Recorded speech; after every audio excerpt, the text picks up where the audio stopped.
ओम नमो भगवते वासुदेवाय। आप सभी का मेरे YouTube चैनल पर हार्दिक स्वागत है। आज की वीडियो में मैं बात करने वाली हूँ माघ मास के शुक्ल पक्ष की एकादशी के बारे में।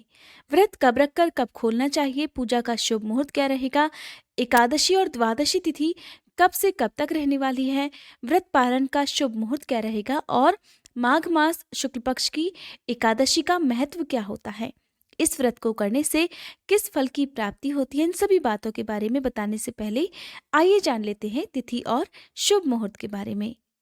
12 फरवरी 2022 शनिवार के दिन पड़ने वाली एकादशी है जया एकादशी। एकादशी का व्रत भगवान श्री हरि को समर्पित होता है। इस दिन विधि विधान से भगवान श्री हरि की पूजा कर निराहार रहकर व्रत रखा जाता है और अगले दिन व्रत का पारण किया जाता है। एकादशी तिथि प्रारंभ हो रही है 11 फरवरी की दोपहर 1:53 से, जिसकी समाप्ति होगी 12 फरवरी की शाम 4:27 पर। जब भी एकादशी की तिथि 2 दिन तक रहती है तब व्रत हमेशा द्वादशी तिथि युक्त एकादशी में ही रखना चाहिए और हमेशा सूर्योदय व्यापनी तिथि में ही व्रत किया जाता है।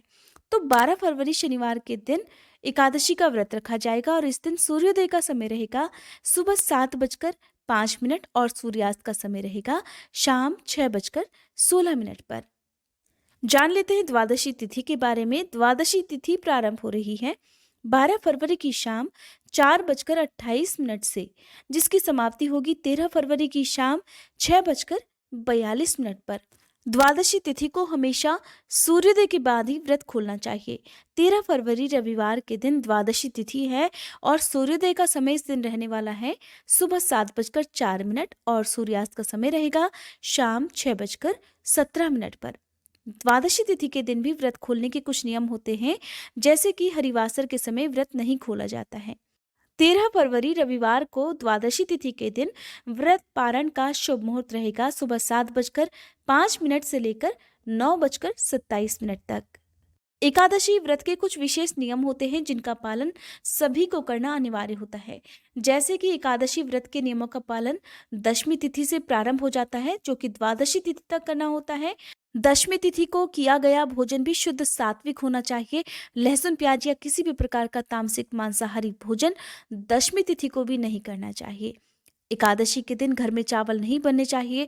घर की महिलाओं को या कन्याओं को सर के बाल नहीं धोने चाहिए और द्वादशी तिथि को हमेशा सूर्योदय के बाद ही अपना व्रत खोलना चाहिए। आप पूजा तो द्वादशी तिथि को सूर्योदय से पहले कर सकते हैं, लेकिन सूर्योदय के बाद और हरिवासर का समय बीत जाने के बाद ही आप द्वादशी तिथि के दिन अपना व्रत खोल के अन्न ग्रहण कर सकते हैं।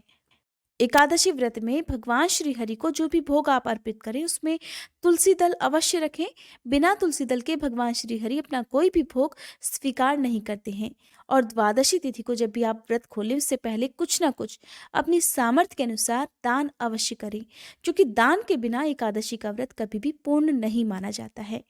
यदि संभव हो तो एकादशी के दिन उपवास भी रख सकते हैं।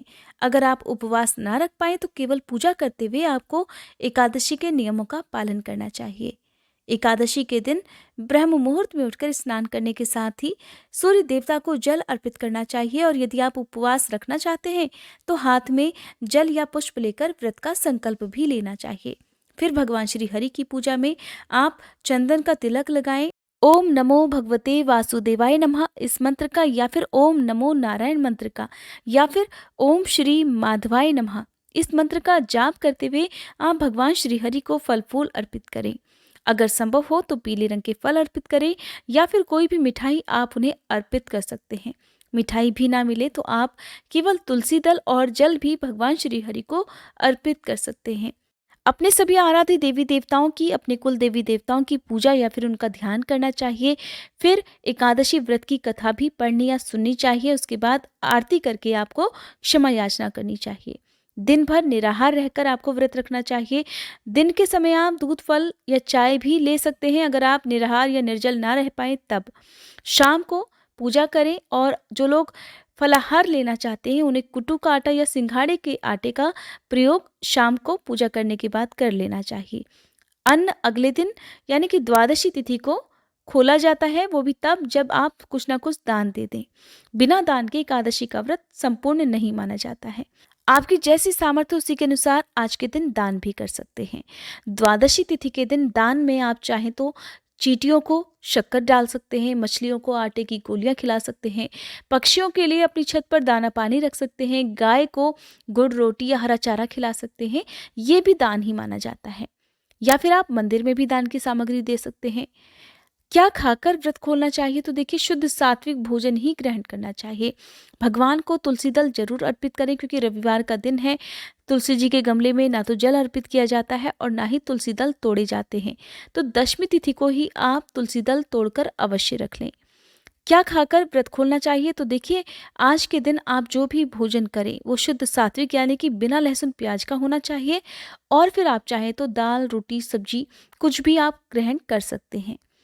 क्योंकि भगवान को आप भोग लगा रहे हैं, तो कोशिश ये करनी चाहिए कि मीठी वस्तु का ही जो भी भोजन है, चाहे वो हलवा हो या आप आज के दिन सुबह के समय चावल का प्रयोग भी कर सकते हैं, क्योंकि द्वादशी तिथि के दिन बहुत से लोग दही और चावल और तुलसी दल रखकर भी उसका भोग भगवान को लगाते हैं और खुद भी ग्रहण करते हैं। या पंचामृत भी बनाकर आप उसका भोग भगवान को लगा सकते हैं। उसे ही ग्रहण करके आप उसके बाद सादा भोजन ग्रहण कर सकते हैं। द्वादशी तिथि के दिन ऐसा कोई विशेष नियम नहीं है कि आपको इस दिन चावल नहीं खाने चाहिए, लेकिन लहसुन प्याज का और मांसाहार का प्रयोग भूले से भी आपको द्वादशी तिथि के दिन नहीं करना चाहिए।